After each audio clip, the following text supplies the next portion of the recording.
Otasansan rédíò and TV. A kí gbogbo ẹ̀yin olólùfẹ́ wa tẹ́ ń wò wá tẹ̀dẹ̀ ń gbọ́ wa káàkiri àgbáyé. Ojú tẹ́ fi ń wò wá kò ní fọ́, etí tẹ́ fi ń gbọ́ wa kò ní di láṣẹ Èdùmàrè.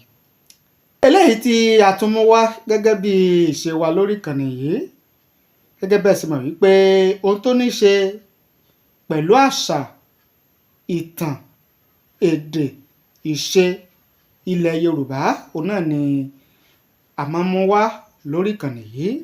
Àtúntò ní ṣe nípa nǹkan tó ń ṣẹlẹ̀, a máa mú wá fún yín nílẹ̀ Yorùbá, lórílẹ̀ Nàìjíríà, lédè Yorùbá pọ́nbélé. Eléyìí tí àwa mú wá yìí, òun náà ni a fẹ́ sọ̀rọ̀ nípa èèwọ̀ tó lóyìnbó ń pè ní taboo, tàbí tá a lè pè ní don't, má ṣe. Èèwọ̀ ó jẹ́ nǹkan tí a lè pè ní má ṣe. Má ṣe ó wà láwọn ìlú kọ̀ọ̀kan, èèwọ̀ ó wà láwọn ìlú kọ̀ọ̀kan. Àwọn ìlú míì wà tó jẹ́ pé má ṣe wọn ó papọ̀, àwọn míì wà tó jẹ́ pé èèwọ̀ wọn papọ̀ láwọn ìlú kọ̀ọ̀kan nílẹ̀ Yorùbá. Ẹ jẹ́ ká wo ìlú Ondo gẹ́gẹ́ bí àpẹẹrẹ. Nígbà tí oníròyìn kan tó ń ṣe ìfọ̀rọ̀wérọ̀ pẹ̀lú kábíyèsí ọba ìlú Ondo Òsímàwé tó wà níbẹ̀ lọ́wọ́lọ́wọ́ báyìí, oníròyìn tá à ń sọ yìí ó bi kábíyèsí léèrè nínú àjọsọ wọn, nínú ìfọ̀rọ̀wérọ̀ wọn, wípé kí la lè pè ní èèwọ̀ ìlú Ondo. Kábíyèsí jẹ́ ká mọ̀ wípé nínú ìfọ̀rọ̀wérọ̀ yẹn wọ́n jẹ́ ká mọ̀ wípé kò sílùú kọ̀ọ̀kan, kò sílùú kan nílẹ̀ Yorùbá tí ò ní èèwọ̀ tiẹ̀, àfi tí wọn ò bá mọ̀, tí wọn ò bá ṣàwárí ara wọn lókù. Wípé ìlú kọ̀ọ̀kan ló ní èèwọ̀ má ṣe nílùú wọn. Wọ́n jẹ́ ká mọ̀ tìlú Ondo, wọ́n ní lára èèwọ̀ ìlú Ondo ó ní wípé àwọn kì í jẹ òkété. Òkété, gbọ́dọ̀ mọ̀ òkété, wọ́n ní ọmọ ìlú Ondo kì í jẹ òkété. Bẹ́ẹ̀ ni. Bákan náà, wọ́n ní èèwọ̀ ni nílùú Ondo láti ru odi ẹ̀yìn wọ ìlú Ondo wá. Wọ́n lé èèyàn kan, ọmọ ìlú Ondo kan kò gbọ́dọ̀ ru odi ẹ̀yìn wọ ìlú Ondo wá, àyàfi tó bá ti sá tó ti sá bá ṣe máa ń sá ẹ̀yìn lára odi yẹn, tó bá ti sá kúrò tó ti wà ní ẹyọ ẹyọ. Ṣùgbọ́n pé kéèyàn wá ru odidi ẹ̀yìn téèyàn kọ lórí ọ̀pẹ lódi yẹn, kéèyàn wá rù ú wọ ìlú Ondo, wọ́n lè wọ̀ ni, pé èèyàn gbọ́dọ̀ dánrú ẹ̀ wò, àfi téèyàn bá ti sá tó ti di ọmọ tó ti sá wẹ́rẹ́wẹ́, tó ti sá kúrò lára odi, ẹ̀hán lèèyàn lè gbé yẹn wọ ìlú Ondo. Ṣùgbọ́n èèyàn gbọ́dọ̀ gbé odi ẹ̀yìn wọ ìlú Ondo gangan.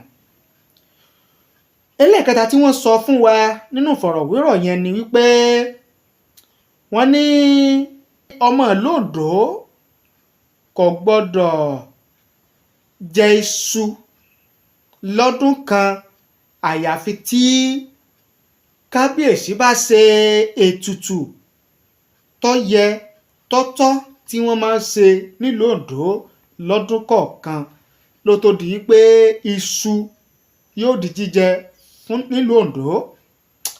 Àgbọ́yé ọ̀rọ̀ yẹn ni pé ọdọọdún ni iṣu máa jáde.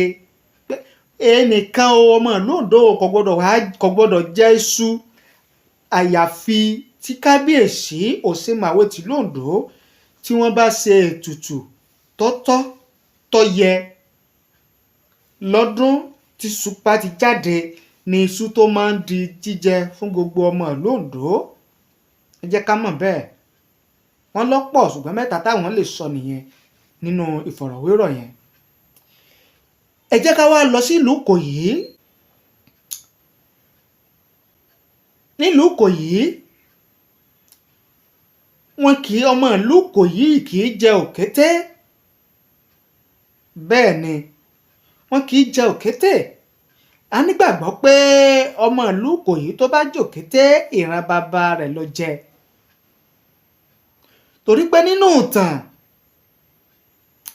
nígbà tógun le ẹ ti mọ̀ yí pé ìran Ìkòyí ọmọ ogun ni wọ́n, jagunjagun nìran Ìkòyí. Wọ́n ní nígbà wáṣẹ̀ t'Olúkòyí tó lọ sójú ogun tógun le kókóókó, wọ́n ní ìtàn yẹn gùn ṣùgbọ́n ká bí tá a fẹ́ lò ń bẹ̀ ni pé Olúkòyí ó paradà di òkété. Olúkòyí ó wọlẹ̀ jẹ́ ká sọ báyẹn, ó wọlẹ̀ nígbà tí àwọn tí wọ́n jọ ń kojú ogun kò gbọ́dọ̀ lọ, ọyẹ máa gbẹ́ ibi tí Olúkòyí ti wọlẹ̀ sí bá ní kán máa gbẹ́bẹ̀. Ibi tán ti ń gbẹ́bẹ̀ yẹn, ilẹ̀ yẹn, ibẹ̀ ni òkété débi tí Olúkòyí ti wọlẹ̀ yẹn, ibẹ̀ ni òkété ti jáde, ibi tí wọ́n ti ń gbẹ́lẹ̀ yẹn.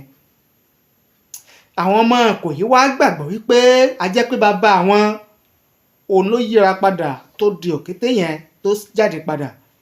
Wọ́n ní láti ìgbà yẹn pé ní ìran Ìkòyí kì í ti jẹ òkété. Pàápàá jùlọ kábíyèsí ọba tó bá wà lórí ìtẹ́ gẹ́gẹ́ bí Olúkòyí tilẹ̀ Ìkòyí kò gbọdọ̀ jẹ òkété o. Ṣé wàá rí kíbi tá a sọ pé èèwọ̀ ìlú kan papọ̀ ó níbẹ̀ yẹn. Ọ̀pọ̀lọpọ̀ ní ọmọ wípé ìlú míì tún wà nílẹ̀ Yorùbá tó jẹ́ pé wọn ò gbọdọ̀ jẹ òkété. Àyàfi Ìkòyí nìkan téèyàn mọ̀ wípé ìlú Ondo náà kì í jẹ òkété o. Wọn kì í jẹ òkété nílùú Ondo. Ṣé rí pé ó papọ̀ la fi sọ wípé àwọn ìlú kan wà tó jẹ́ pé èèwọ̀ wọn papọ̀ mọ́ ṣe wọn fara jọra. Bẹ́ẹ̀ ni ẹ̀yin tẹ́ wá ń wò wá tẹ́ ń gbọ́ wa, ọmọ ìlú wo ni yín? Ẹ jẹ́ ká mọ̀ nísàlẹ̀ fídíò yìí láàyè comment. Ọmọ ìlú wo lẹ̀yin? Ǹjẹ́ yín mọ èèwọ̀ ìlú tiyín? Ṣé ẹ mọ̀ ṣe ìlú tiyín? Tẹ́ ẹ bá mọ̀ ẹ jẹ́ kí ẹ fi ṣọwọ́ sí wa láàyè comment nísàlẹ̀ fídíò yìí. Ẹ jẹ́ ká mọ̀, bá wa sọ̀rọ̀, jẹ́ ká jọ fọ̀rọ̀ wérọ̀, ẹ jẹ́ ká jọ sọ ọmọ ìlú wo ni yín, kí ni èèwọ̀ ìlú tiyín gẹ́gẹ́ bí ọmọ Yorùbá. Nígbà pípa sọ wípé kò sí ìlú ilẹ̀ Yorùbá kan tí ò ní má ṣe, tí ò ní èèwọ̀. Àyàfi téèyàn bá mọ̀ ńlókù, téèyàn bá sì ṣàwárí ara rẹ̀ ni. Bẹ́ẹ̀ ni ara àṣà ìṣe ìgbàgbọ́ ilẹ̀ Yorùbá rèé. Eléyìí náà la ní ká tún mú wá, ká tún bára wa sọ, ká tún jọ fi kọ́ra wa lẹ́kọ̀ọ́, kọ́gbọ́n wa kó lè lékún, kímọ̀ wa kó lè pọ̀ sí i. Ẹ ṣé o bẹ́ẹ̀ ṣe ń wò wá, ẹ ṣé bẹ́ẹ̀ ṣe ń gbọ́ wa. Èmi máa ń sọ wípé ohun gbogbo ọgbọ́n ló ń kọ́ni, ọgbọ́n lóhun gbogbo fi ń kọ́ni. Ìṣẹ̀lẹ̀ kan, ìṣe kan, ìwà kan, ẹ̀ ń bá ní làákàyè yóò rọ́gbọ́n kọ́. Ohun gbogbo ọgbọ́n ní fi kọ́ni. Ẹ ṣé o bẹ́ẹ̀ ṣe ń wò wá, ẹ ṣé bẹ́ẹ̀ ṣe ń gbọ́ wá níkànnì Otasánsán rédíò TV lédè Yorùbá. Ẹ ṣé o, àdúpẹ́, àmọ̀rírì yín.